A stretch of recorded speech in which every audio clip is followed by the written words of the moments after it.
Welcome, and thank you for joining for another whiskey review. Today, we're going to take a look at this Kilkerran 15-year-old Oloroso single cask. This particular vintage is the 2019, 51.5% ABV. So cask strength, single cask bottling. I know Kilkerran did a few of these single cask bottlings out here. So again, mine is the Oloroso finish, the 51.5% ABV. This was distilled back in May of 2004, bottled in October of 19, and 280 bottles of it were made specifically for, or especially for, Pacific Edge USA to celebrate their 15th anniversary of opening the Glengyle distillery back in 2004. So very rare bottle. Not a lot of you guys will have a chance to get your hands on this, but it was a gift from my good friend Keith at the Malted Man Cave. So wanted to bring you guys my thoughts, and here we go. So on the nose, big sherry punch right away. I mean, it's subtle, but it's also punchy sherry. Subtle is probably the wrong word. It's a very approachable sherry, but it's very rich and thick on the nose. Definitely dried fruits. Almost like, I would say like a trail mix. We'll have those little raisins in the trail mix. It's kind of that raisin with maybe one of those little M&Ms, a green M&M along with it. A little bit of almond nuttiness.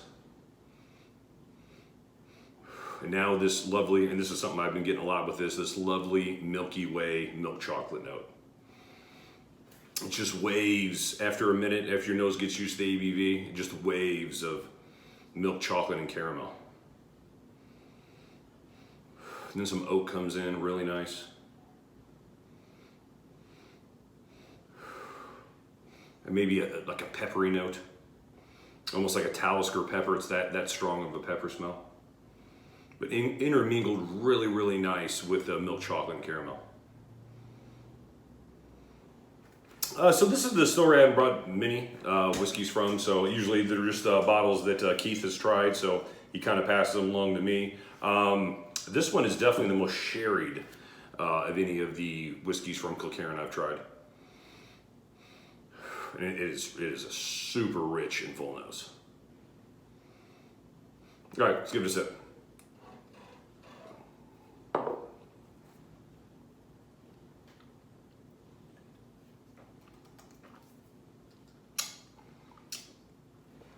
Immediately wood and spice on the palate.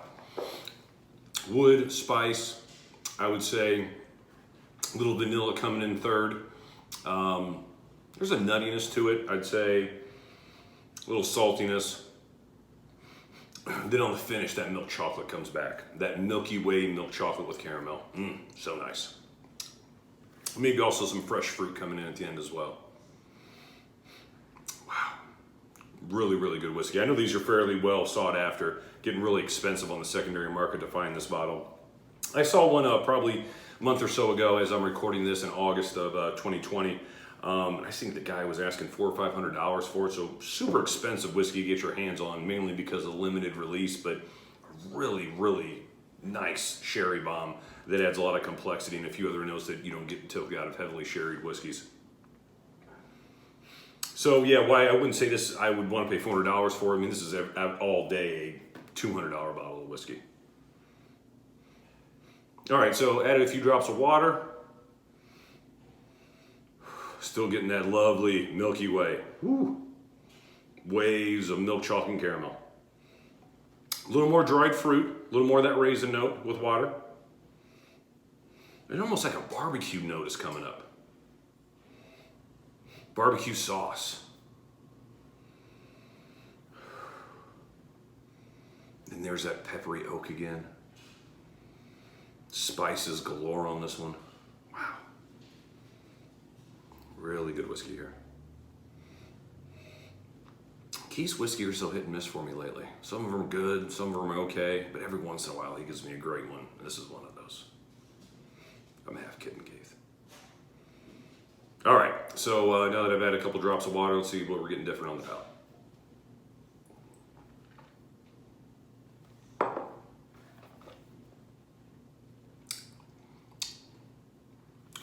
Made it a little bit more of a bitter chocolate with a few drops of water, bitter oak. Spice is still there. And here comes that milk chocolate finish again. Real nice. I would say the viscosity on this one is heavy to extreme heaviness, even with a little bit of water. Really gives me, as a lover of extreme whiskeys being high ABV and either heavily sherried or heavily peated, really gives me what I'm looking for in a unique whiskey experience. So definitely very thankful to Keith let me try this one. As far as a whiskey score, what would I give this?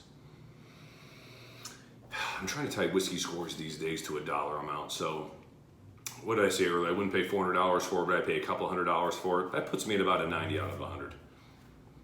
If you're getting that $250, $300 range, you're talking 91, maybe a 92 if you're over 300. I don't think it's worth quite that much, but again, I'd buy it for 200 bucks. So that in my mind is about a 90 as far as an overall whiskey score.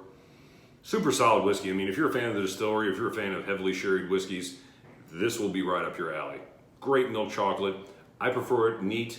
It did get a little bit bitter chocolate on the palate with a few drops of water, so that isn't necessarily my taste, but if that's your thing, go for it. Put a couple drops in. It can take it at 51.5% ABV. Unchill filtered. That means, and also natural color, so really, really, really nice offering. I wish they would do more of these types of bottlings, and hopefully in the future they will.